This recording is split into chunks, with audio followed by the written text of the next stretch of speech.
For thousands of years, people thought the Earth was flat, so if you sail too far, you'll fall off and die, like a video game. But then Nicholas Copernicus proved Earth was round, and he created a spherical model of the Earth and called it a globe.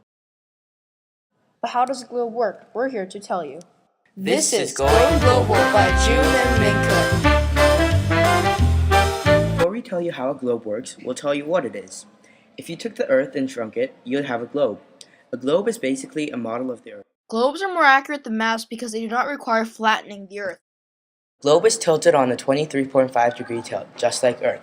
A globe can also spin around like Earth. Before we get to anything else, let's talk about longitude and latitude. These lines on a globe, as random as they may seem, are very scientifically right. Before we get to the science, we'll tell you what longitude and latitude lines are. Longitude lines run up and down, and they measure east and west. Latitude lines run left and right and measure north and south. Now back to the science. If you pretend Earth is an orange and cut it open, you will get something like this. This is the science behind latitude. If you drew lines from the center of the Earth with equal degree gaps between them and extended them sideways, you get latitude. It looks something like this. If you drew lines at equal gaps from the center of the Earth downwards, you'd get longitude. When latitude and longitude lines intersect, they form points. These points can be used to pinpoint locations on a globe. 0 degrees latitude is the equator. The equator is important because it's the base of all 90 latitude degrees. 23.5 degrees north of the equator is the Tropic of Cancer. 23.5 degrees south of the equator is the Tropic of Capricorn.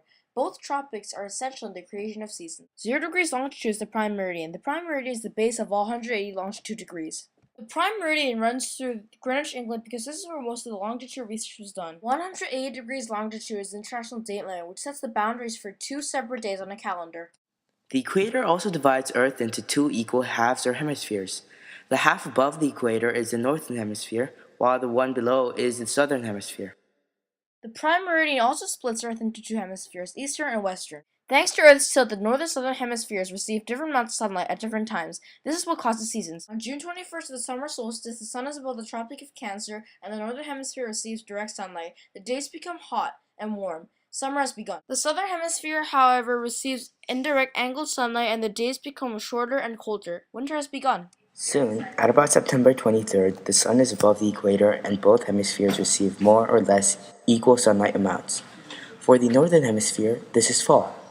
And for December southern, this is 21st, the spring. sun is shining on the Tropic of Capricorn, and there is direct sunlight in the southern hemisphere. The southern hemisphere experiences summer. The northern hemisphere receives indirect sunlight and experiences winter. March 21st, the sunshine levels are similar throughout Earth. The northern hemisphere experiences spring and the southern fall.